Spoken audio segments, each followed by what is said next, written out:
Shalom, selamat pagi jemaat Tuhan. Berjumpa kembali dalam doa pagi online. Ku persembahkan hidupku.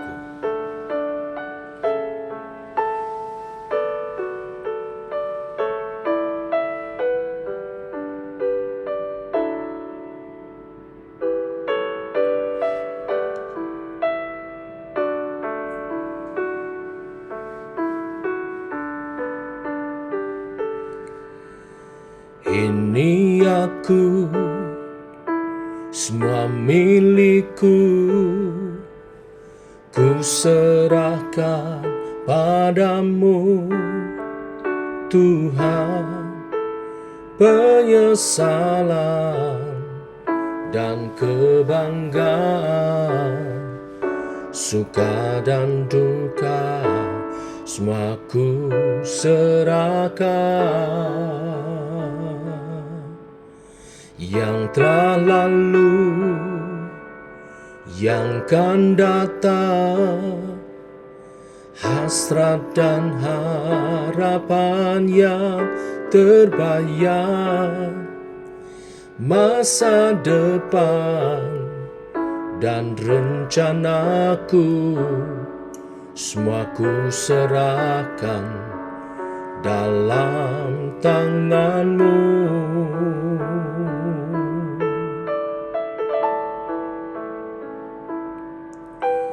Ku persembahkan hidupku kepadamu, Tuhan.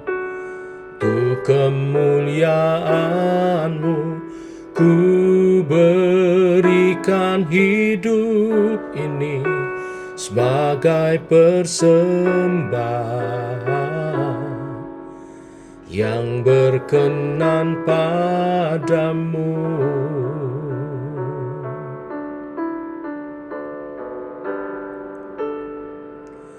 Ini aku, semua milikku, ku serahkan padamu, Tuhan. Penyesalan dan kebanggaan, suka dan duka, semua ku serahkan.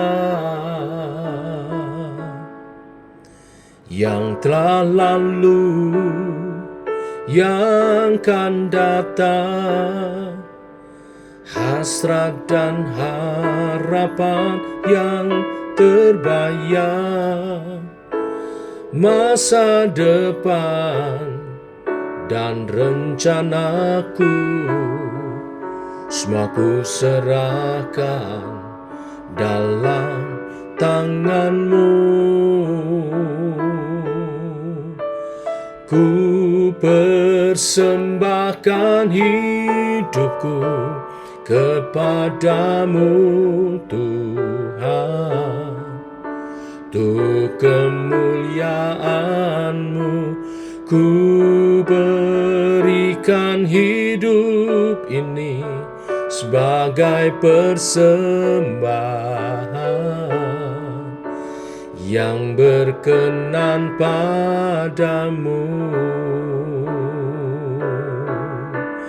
Ku persembahkan hidupku kepadamu, Tuhan. Untuk kemuliaan-Mu, ku berikan hidup ini sebagai persembahan yang berkenan padamu.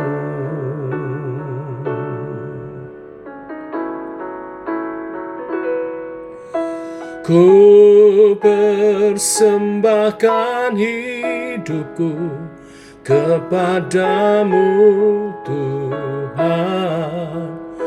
Untuk kemuliaan-Mu, ku berikan Berikan hidup ini sebagai persembahan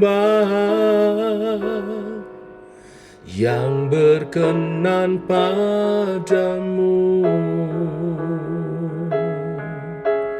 Ku berikan hidupku kepadamu Tuhanku.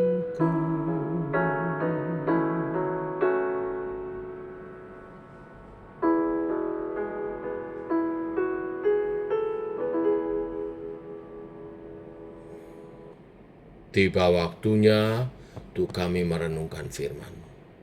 Firman-Mu lah suluh dan terang bagi jalan kami. Berfirmanlah Tuhan, terangi jalan kami, tuntun langkah kami, seturut kehendak-Mu. Dalam nama Tuhan Yesus Kristus. Amin. Bapak Ibu, kita masuk rangkaian firman Tuhan mengenai penangkapan Paulus di Yerusalem. Hari ini Kisah Para Rasul 21 ayat 27 sampai 38. Demikian firman Tuhan.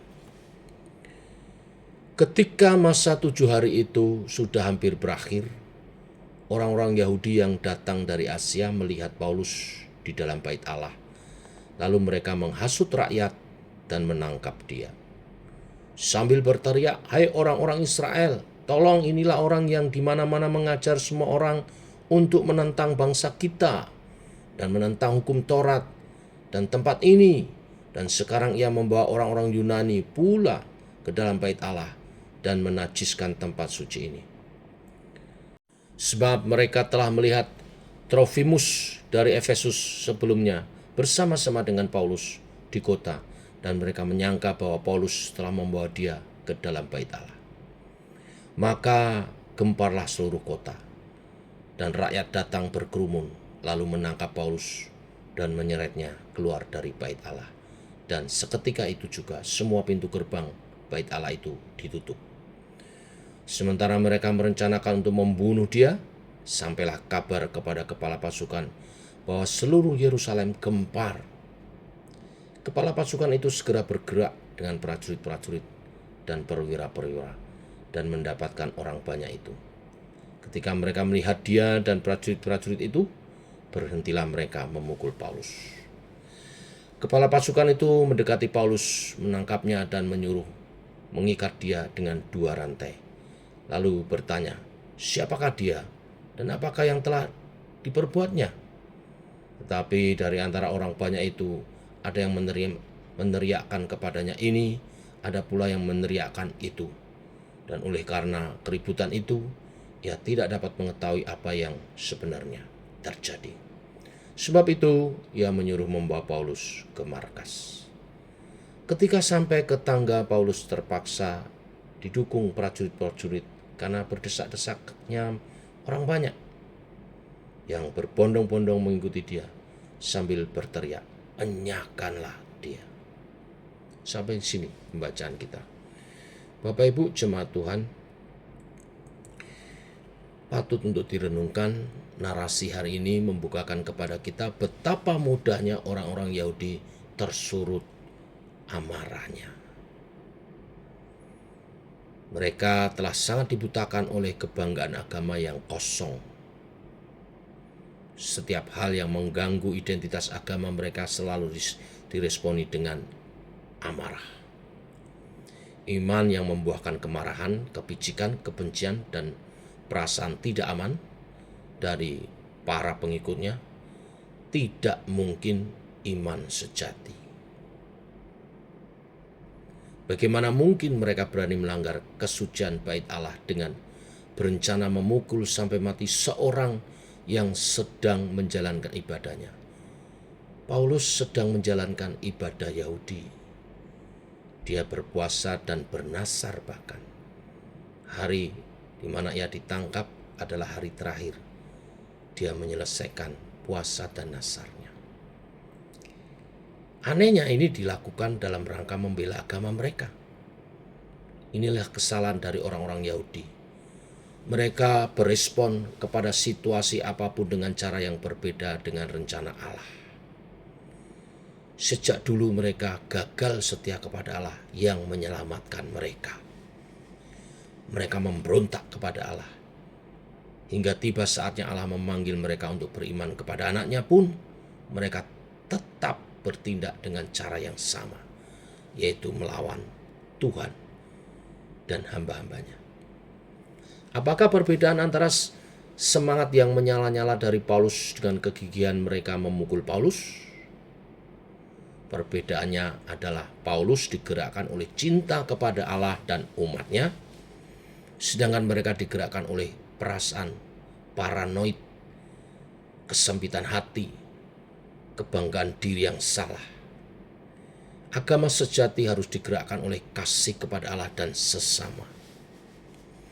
Inilah alasan Paulus membagikan berita Injil dengan tanpa lelah dan tanpa takut, dengan gairah dan semangat yang menyala-nyala. Kasih kepada Allah dan manusia telah menggerakkan dia. Tetapi orang-orang Yahudi tidak mengerti kasih Allah. Mereka hanya tahu menghantam, membunuh, dan menyebabkan teror di dalam segala tingkah laku, memurnikan agama mereka. Kekerasan menjadi identik dengan iman yang kosong. Bapak Ibu jemaat Tuhan, bacaan hari ini mengingatkan kita juga untuk mempunyai iman kepada cara Tuhan, keberanian untuk bergantung kepada Tuhan. Injil diberitakan dengan cara yang sangat sulit.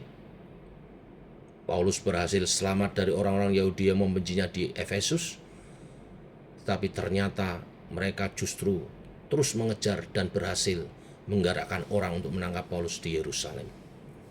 Tetapi sejak dari awal, Paulus telah mengatakan bahwa dia adalah tawanan roh. Roh Kudus menuntun dia untuk mengabarkan Injil.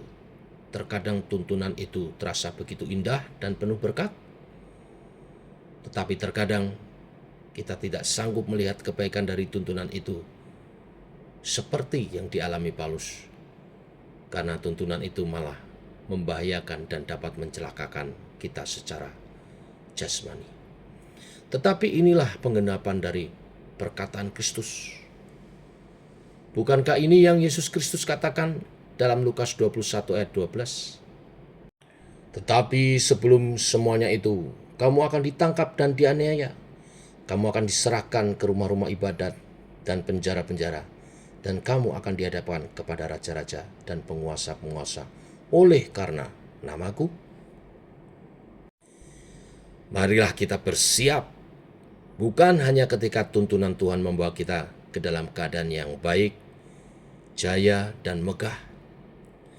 Marilah kita juga bersiap ketika tuntunan Roh Kudus membawa kita ke dalam keadaan sulit, menderita, bahkan penuh bahaya. Jangan lupa bahwa Injil Tuhan disebarkan oleh orang-orang yang bersedia mengalami kesulitan dan bahaya. Semuanya itu karena dorongan cinta kasih kepada Tuhan dan umatnya. Cinta kasih yang meluap-luap di dalam diri mereka, para martir Tuhan. Tuhan memberkati pemberitaan hari ini dan biarlah menjadi renungan buat kita semuanya. Mari kita berdoa. Bapa dalam surga, kami mengucap syukur oleh kasih anugerah-Mu, firman-Mu dahsyat. Engkau meneguhkan kami dan mengingatkan kepada setiap kami bahwa penyertaan Roh Kudus tidak selalu membawa berkat-berkat jasmani dan kenyamanan, berkat-berkat untuk bersama-sama merasakan penderitaan bersama Kristus adalah berkat rohani yang tiada ternilai. Karena adalah satu anugerah karunia bila kami diizinkan menderita karena Kristus. Karena Engkaulah roh yang menguatkan dan memampukan kami atas segala apa yang terjadi dalam pelayanan kami. Yang terpenting adalah Tuhan tidak meninggalkan kami, Tuhan menyertai kami. Dan tujuan dari pelayanan untuk memuliakan Tuhan dan umat-Mu digenapi. Paulus rela menderita karena salib Kristus, karena iman percaya. Ini meneguhkan setiap kami untuk berani dan taat, untuk tidak mudah menyerah, tetapi teguh dalam tugas pemberitaan kami. Dalam nama Tuhan Yesus kami berdoa. Amin. Demikian Bapak Ibu doa pagi kita. Selamat pagi. Shalom.